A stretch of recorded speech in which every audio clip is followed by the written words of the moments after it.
I, a 26-year-old male, met my fiance, a 26-year-old female, at a convention I was attending for work 3 years ago. We hit it off instantly and ended up hooking up that first night. However, we exchanged numbers and stayed in touch. After we had to part ways, we developed a long-distance relationship. Over time, it evolved into a monogamous relationship, and I eventually decided to move to her city. At the time, she was taking care of a sick grandparent, so it felt right for me to be the one to move. After living together for 6 months, I knew I wanted to spend the rest of my life with her. I bought a ring and proposed.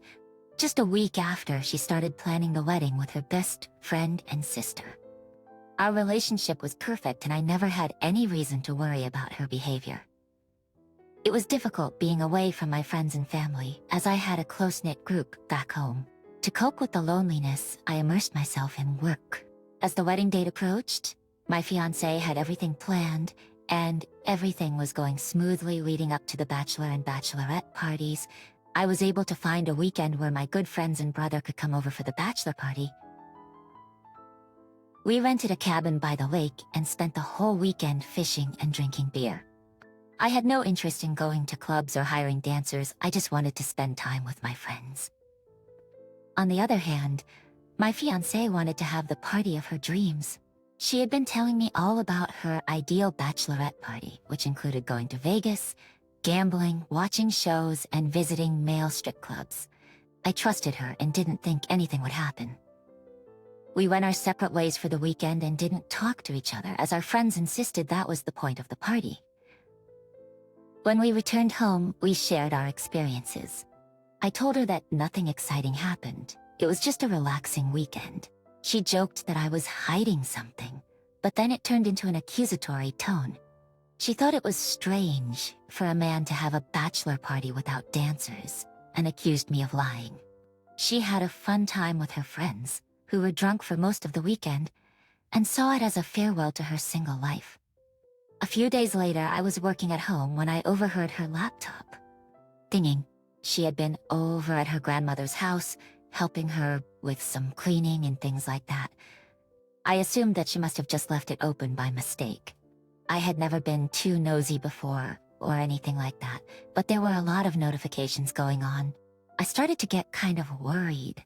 I thought that maybe it might have been her sending a message to get my attention, in case something happened and she couldn't reach me.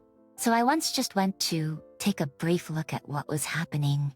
Turns out, it was her bachelorette party group chat, sending all of the pictures and videos from the weekend. I laughed to myself, thinking I was just being paranoid. However, I did look at the pictures. My alarm bells quickly started to go off when I saw an ex-boyfriend of hers in the pictures. She and I had been open about all of our past relationships, so I knew who he was as soon as I saw him. In fact, he was somebody that she had been with for many years, even longer than she and I were together. Sometimes I wondered if she was still in love with him, but she convinced me that she wasn't. She said he had a new girlfriend, and they were just friends. He was even invited to the wedding. In several pictures, they were very close to each other. He had his hand on her lower back, and they were dancing together. It seemed pretty intimate, definitely too close for comfort for me. As I kept scrolling, I found a video that another girl had taken, and in the background, I could see my fiancé climbing onto the couch, where her ex was sitting and straddling him. Other girls were screaming at them and cheering them on as she kissed him. It got hot and heavy real quick. The video ended with them walking off hand in hand to go God only knows where. I felt sick to my stomach. Never in my life had I felt as heartbroken as I did in that moment. I had always been insecure about her ex, and there they were kissing and going off to what I assumed was a bedroom together. Right away, I looked through their messages and I found more evidence that confirmed they did in fact sleep together. On top of that, I learned that they had unprotected sex. I learned that because in one of the messages following their night together, he told her that he found out he had a venereal disease and that she should get tested.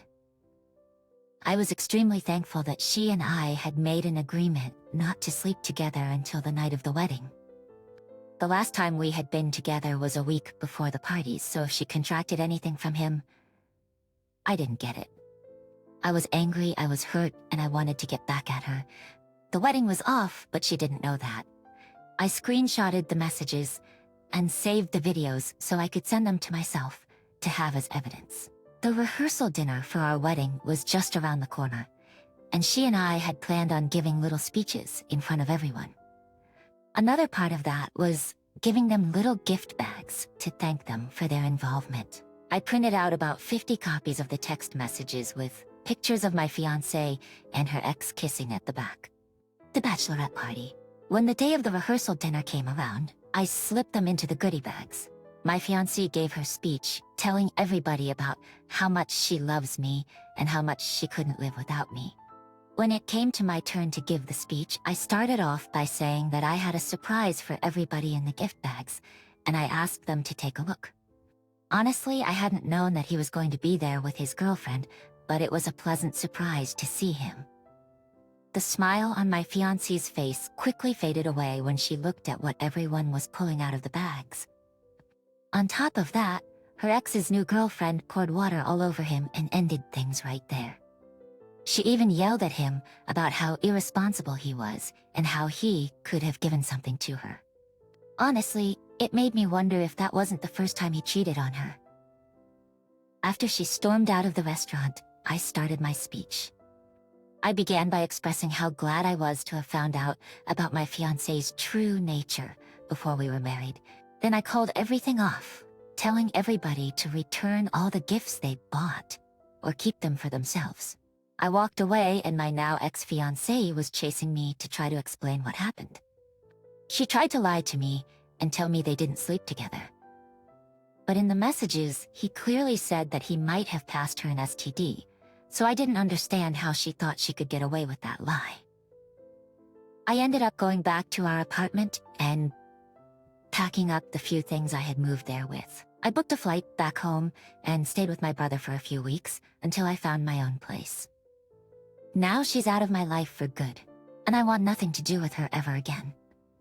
OP, my condolences for what happened. However, it is for the best that you found this out before the wedding. If she was so easily convinced to cheat on you during one night, then the future didn't look very bright. I agree. It definitely sounds like her ex had been cheating on his new girlfriend with other women aside from your ex-fiancé. Her reckless and impromptu decision definitely backfired on her by catching something from her ex. That just seems like karma, though. It's good that you're back home with people that you know, and you don't feel so isolated anymore. I hope that you're able to move on from her and find another person that will value you. I wish you nothing but the best. Now let's move on to our next story. This story happened roughly in 2007 or 2008, so bear with me while I recall some of the details. My wife and I got married a couple of years after high school. We knew each other while we were in school, but we didn't start dating until after we both graduated. We ended up working at the same small-town grocery store and really clicked. We were polar opposites, but it seemed like we could learn a lot from each other, so everything worked out. I didn't grow up in a family with money or anything like that. So, one of the options I had to move forward in my life was to join the army. It would have offered me stable pay and college would have been more attainable. I also felt a sense of pride in fighting for my country. After a long discussion with my wife, we both ended up deciding that joining the army was going to be a good option. I signed up at a local recruitment office and underwent all of the physical exams and training. Eventually, I was accepted, and not long after, I was deployed to Iraq. Now, I don't want to get into a lot of the details of what happened while I was there, but it was an extremely difficult experience. I didn't have much time to relax or even call home and talk to my wife. I missed her more than anything, but I had a few grainy pictures on my outdated cell phone at the time. After some time, I was able to go back home and be with her. It was a homecoming, like something you would see in a movie. She was waiting for me and ran right into my arms, crying into my chest while I held her. It was one of the happiest moments of my life. Unfortunately, that happiness was short-lived. We lived in a very small town, so whenever I would go to the gas station, a restaurant, or the grocery store, people would come up to me, pat me on the back, and thank me for my service. I really felt like a hero in town. One night, I was meeting up at the local dive bar with a couple of friends from high school who were back in town. We were catching up and enjoying our conversation, shooting some pool, and not paying much attention to the people around us. Most of the time, I was out with my wife, but it almost felt like the time apart made her want to be with me all the time. I didn't mind it, but I was happy to be able to spend some time just with my boys. While we were in the middle of a game of pool, someone from the bar came and tapped me on the shoulder. I was expecting the usual thank you that I commonly received, but I was wrong. He was an older gentleman I recognized from around town, though I didn't know much about him. He pulled me outside and told me he had something to tell me. I was curious, so I followed him out where he confessed to knowing about an affair my wife had while I was deployed. I was shocked and didn't necessarily believe him right away. I thought he was kind of crazy. My wife loved me. There was no way she would cheat on me. But he gave a lot of specific details that made me see a glimmer of truth in his words. He told me that there was another man who was often at my house and hanging around my wife at the bar. On one occasion, he saw them kissing in her car, which led to them getting very handsy. He even implied that she performed oral sex on him. As much as I didn't want to believe it, I couldn't ignore it. He described the man, but he didn't know his name. I ended up leaving the bar early and going home. My wife was asleep when I got there, so I started digging around. Facebook had become very popular over the years and my wife was obsessed with it. So much that it actually caused some issues with us. I didn't have an account, so I didn't know how it worked. I turned on our computer and I was relieved when I went to the website and saw that she was logged into her page. I started to question what I was doing there. It felt like a huge invasion of privacy to be snooping through her stuff, but I convinced myself that it was harmless if she was doing nothing wrong. It took me a few minutes to get the hang of how the website worked. Then, when I got the hang of it, I was able to look through some of her posts and see who was liking them. Most of them were her relatives and friends, but there were also some strangers that I could see she only knew through Facebook and not in person. However, she posted a picture of herself, and in the comments there were a lot of men I didn't know telling her she was beautiful. One of them happened to have a profile picture that looked a lot like the man described in the bar. I found the chat section of the website and looked through some of her messages. There were dozens of men messaging her, telling her that they wanted to be with her, sending explicit messages about what they wanted to do with her, and sending pictures. She was entertaining all of them. She was sexting with these strange men, sending them pictures of herself back, and telling them exactly what they wanted to hear. The man I was originally looking for was one of those men, but I could see that their messages were different from all the others.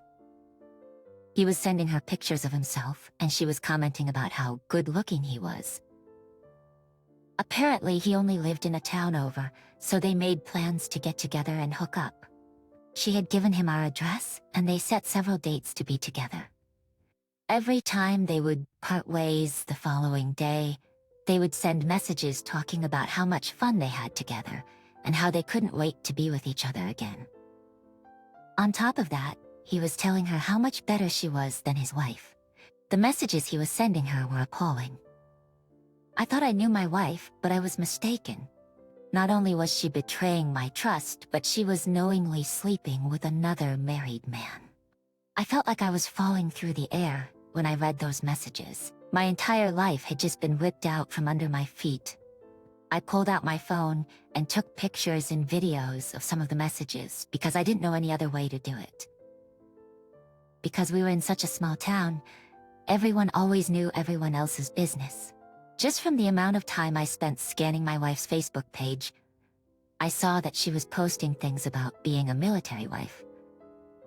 There were dozens of people commenting that she was so strong for what she did and how they sympathized with her. I was gonna ruin all of that. I was going to tell them the truth and she would lose everything. I created my own Facebook page and posted a picture of myself so everyone would know it was me. I must have sent out 200 friend requests in just a few hours. I friended the man she was sleeping with and his wife. Both of them accepted my request. I waited a little while so I could make sure I had as many friends as possible before posting my evidence. After a couple of days, I felt good enough to do it. I made a big long post about how when I was away, the only thing I wanted was my wife. But while I was away, she was involved with countless men. I posted screenshots of some of the messages and talked about how betrayed I felt.